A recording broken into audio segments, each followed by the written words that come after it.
আমার বাবা এই এলাকার সন্তান ছিলেন, আপনাদের সাথে দীর্ঘদিন উঠা বসা করেছেন, চলাফেরা করেছেন। আজ আমার বাবা দুনিয়ার মায়া ত্যাগ করে আল্লাহর ডাকে সাড়া দিয়ে পরপরে চলে গেছেন। আমার বাবার সাথে যদি আপনাদের কারোর কোনো দেনা পাওনা থেকে থাকে তাহলে আমাকে জানাবেন, আমি পরিশোধ করার চেষ্টা করব। আর যদি আমার বাবা কারোর মনে কোনো কষ্ট দিয়ে থাকে, আল্লাহর রাস্তে তাকে ক্ষমা করে দিবেন আর তার জন্য দোয়া করবেন। আহা, চাচা খুব ভালো মানুষ ছিল। আচ্ছা কামরুল ভাই, আপনার কি আর আসতে কেউ বাকি আছে? না ইমাম সাহেব, আর কেউ আসতে বাকি নেই। আপনি যারা আমার শুরু করুন। আচ্ছা তাহলে আপনি জায়গায় যান। আচ্ছা আমরা কাতার সোজা করি।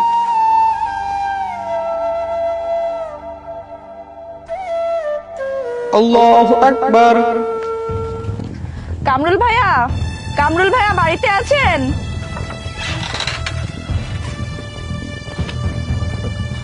কি ব্যাপার বোন, তুমি হঠাৎ আমাদের বাড়িতে কি মনে করে? ভাইয়া, চাচা আমার কাছ থেকে 10,000 টাকা নিয়েছিল, টাকাটা কি আজ দিতে পারবেন? কি বলেন? বাবা আপনার থেকে 10,000 টাকা নিয়ে কি করলো? কি করেছে সেটা তো আমি জানি না, কিন্তু আমার কাছ থেকে টাকা নেওয়ার সময় বলেছিল ছোট ছেলেকে একটা সাইকেল কিনে দিবে। ও, বাবা তাহলে আপনার থেকে টাকা নিয়ে আমাকে সাইকেল কিনে দিয়েছিল? ইয়ে মানে বোন, ঘরের তো কোনো টাকা পয়সা নাই। তুমি একটা কাজ করো, তুমি বাড়িতে চলে যাও, সন্ধ্যার পরে আমি ওসমানকে দিয়ে টাকাটা পাঠিয়ে দিব। আচ্ছা ঠিক আছে ভাইয়া। ওসমান, বোনটাকে তো বললাম যে সন্ধ্যার পরে 10,000 টাকা ম্যানেজ করে তোকে দিয়ে পাঠাবো। কিভাবে যে ম্যানেজ করবো কিছু তো ভালো লাগছে না।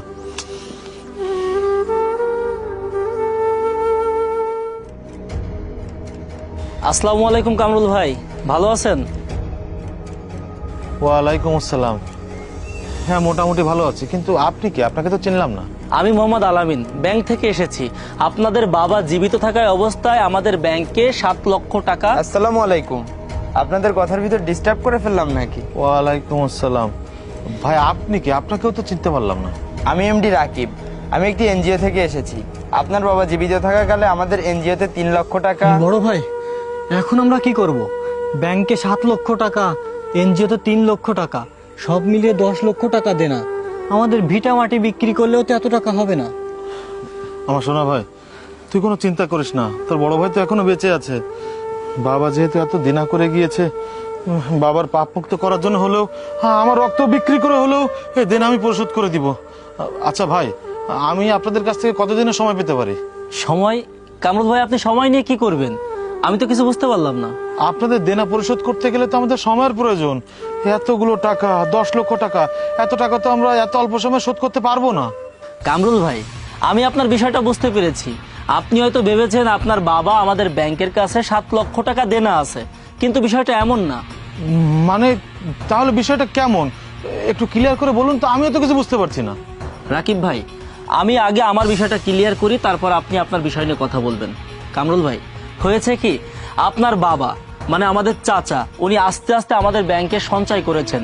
একটা পর্যায়ে গিয়ে 7 লক্ষ টাকা জমা হয়েছে। তারপর আমরা যখন জানতে পারলাম চাচা মারা গিয়েছে, সেজন্যই কিন্তু আপনাদের বাড়িতে ওই টাকাটা দেওয়ার বিষয় নিয়ে কথা বলতে এসেছি। এখন আগামী 3 কর্মদিবসের মধ্যে গিয়ে আপনারা যে কেউ আমাদের ব্যাংকে যোগাযোগ করবেন। আলহামদুলিল্লাহ, আপনি সব কি বলছেন ভাই? আমার বাবা ব্যাংকে 7 লক্ষ টাকা সঞ্চয় করেছে? হ্যাঁ কামরুল ভাই, আমি তাহলে আসি। কামরুল ভাই, আপনার বাবা আমাদের এনজিওতে 3 লক্ষ টাকা। বড় ভাই বুঝতে পেরেছি, বাবা সমিতি থেকে টাকা তুলে ব্যাংকে সঞ্চয় করেছে। সে তো একই কথা, তুমি ব্যাংক থেকে টাকা তুলে সমিতিওয়ালাকে জমা করে দাও। হ্যাঁ রে ভাই।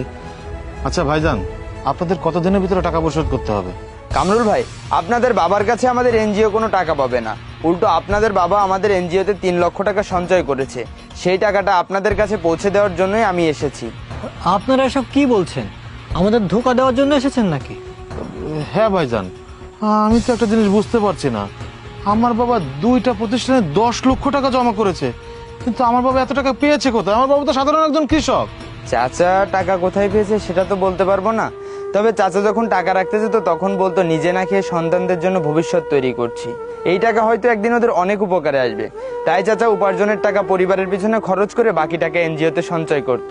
যাই হোক ভাই, আপনারা যত দ্রুত সম্ভব এনজিওতে যোগাযোগ করে আপনাদের টাকা আনার ব্যবস্থা করবেন। আসি। কি রে ভাই, তারা এসব কি বলে গেল? তারা কি আমাদের সাথে মজা করে গেল নাকি? ভাইয়া, তারা তো আমাদের আপনজন না। আর তাছাড়া দূরের মানুষ কখনো মজা করে না। তারা যা বলে গেছে সবই সত্য। বাবা আমাদের জন্য এত কিছু করে গেল, কিন্তু আমরা কখনো বাবার মূল্যটা বুঝলাম না। হ্যাঁ রে ভাই, বাবা আমাদের জন্য এত কিছু করেছে, আর সেই বাবাকে আমরা এত অবহেলা করেছি। কি ব্যাপার বাবা, কি হয়েছে তোমার? লেখাপড়ার পাশাপাশি সামান্য কাজও তো করতে পারিস, তাতে করে তোর হাত খরচটা অন্তত তো চলে। ও লেখাপড়া যখন শেষ হবে তখন কাজ কাম করবো। আচ্ছা বাবা, তোমার গায়ের এই যে ফতুয়া, এটা কি তুমি পরিষ্কার করো না? কতদিন ধরে একটা ফতুয়া তুমি গায়ে দাও, গা থেকে দুর্গন্ধ আসছে। তুমি কালকে বাজারে যাবে, বাজারে গিয়ে নতুন একটা ফতুয়া কিনে নিয়ে আসবে। কিনতে তো পারি বাবা, কিন্তু নতুন যাবায় মন ভরে না। আরে এত টাকা ইনকাম করে করোটা কি? ঠিকঠাক মতো তো সংসারে 3 বেলা চাল ডালি থাকে না।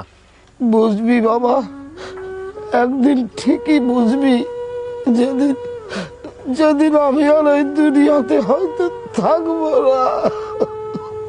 থাক, আর এত নাকা কান্না কানতে হবে না, হয়েছে। যাও ভিতরে গিয়ে বসো। তো সব থাকতে বাবার মূল্য দেয়নি রে ভাই। বাবা আমাদের জন্য এত কিছু করে গেছে। বাবা তুমি আমাদেরকে ক্ষমা করে দিও বাবা। বাবা বেঁচে থাকতে প্রায় বাবাকে বলতাম, বাবা তুমি একটা জামা পরে কেন বছরের পর বছর কাটিয়ে দাও। এখন বুঝতে পেরেছি রে ওসমান।